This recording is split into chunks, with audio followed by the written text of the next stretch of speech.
धीरे सब ज्ञान हो जाता है अपने साधना के। लेकिन अगर वो सच्चे मार्ग पर चलते रहे तो, अगर कहीं गलत काम कर गए तब उनका धीरे धीरे साधना वही से घटना शुरू हो जाएगा।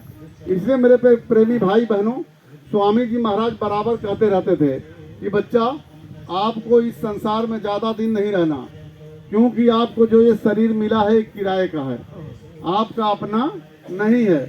इसमें चंद श्वासों की पूंजी डाल दी गई है। जब तक श्वास रूपी किराया चल रहा इस मानव चोले में, तब तक ये मनुष्य मंदिर चलेगा, फिरेगा, हिलेगा, डुलेगा। लेकिन जिस दिन ये श्वास रूपी पूंजी समाप्त हो जाएगी, उस दिन ये गिर जाएगा। उस दिन आपको पूछने वाला इस संसार में कोई नहीं रहेगा। क्योंकि जितने लोगों ने आपसे प्यार किया, मोहब्बत किया, सब कुछ किया, जब तक श्वास की पूंजी थी तब तक, चाहे आपकी बेटी, बेटा, संगी, साथी, पति, जितने भी थे, बस जब तक श्वास की पूंजी थी तब तक इस शरीर से प्यार किया, आपका आदर किया, सत्कार किया। जिस दिन श्वास रूपी पूंजी समाप्त हो जाएगी, उस दिन कोई आपसे नहीं प्यार करेगा, न मोहब्बत करेगा। सब लोग इसको आपको बाहर निकाल देंगे, सोचेंगे कितना जल्दी ये यहाँ से हट जाए। तो जितना जल्दी आपको निकालना चाहे बाहर निकाल देंगे। इसके बाद इसकी कोई कीमत नहीं मेरे प्रेमी भाई बहनों। तो इतना समझ लीजिए कि जब तक श्वास रूपी किराया चल रहा है, तभी तक इस शरीर की कीमत है। तो क्यों ना जब तक सांस चल रहा है तब तक हम उस मालिक का भजन कर लें। जब तक भजन नहीं पूरा कर लेंगे, अधजल में कहीं श्वास की पूंजी समाप्त हो गई, तो फिर हम सभी लोगों को दोबारा शरीर धारण करके आना पड़ेगा। स्वामी जी महाराज ने कहा था कि मैं सोचता हूँ कि मैं अपने जीवों को एक बार में ही मैं पार लगा दूँ यहाँ से।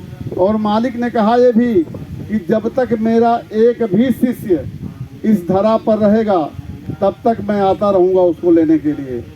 और मैं चाहूँगा कि जब सब लोग भजन कर लें तो हम खेप के खेप जीवात्माओं को पहुँचाएं अपने दरबार में।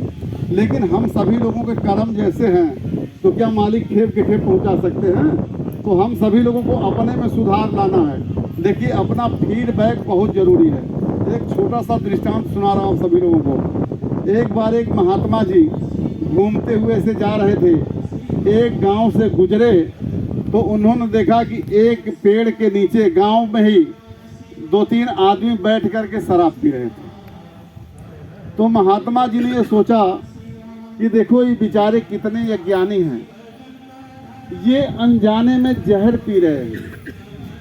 अब इनको थोड़ा समझा दिया जाए तो अच्छी बात है, ये नहीं पिएंगे। तो महात्मा जी ने उनसे कांच का गिलास मंगाया।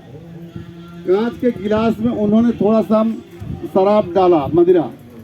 उसके बाद केचुआ पकड़ करके सब में एक एक डाल दिया।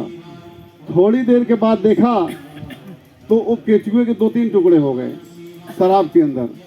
तो महात्मा जी ने दिखाया ऐसे, लेकिन मुंह से कुछ बोला नहीं। उन्होंने सोचा कि ये देख करके समझ जाएंगे। तो महात्मा जी का एक निशाना था कि ये जो जहर पी रहे हो, तो इस केचुए जैसे तुम्हारे शरीर के अंदर भी मांसपेशियां हैं। अगर ऐसे पीते रहोगे तो वो भी ऐसे धीरे धीरे गलकर 2-3 टुकड़े हो जाएगी, तो तुम्हारा जीवन समाप्त हो जाएगा। तो इसलिए इसको छोड़ दो, कहने का तात्पर्य। लेकिन महात्मा जी ने बताया नहीं, दिखाया, और दिखा करके वहां से आगे बढ़ गए। तो गांव के लोगों को समझ में ये आया, यार महात्मा जी ने बहुत बढ़िया बात हम लोगों को बता दिया। अगर सभी लोग दारू पिएंगे तो पेट के कीड़े ऐसे ही मर जाएंगे टुकड़े होकर के, हमारा पेट एकदम साफ हो जाएगा। अब देखिए, उल्टा न समझाने का मतलब कि सोच उनकी उल्टी हो गई।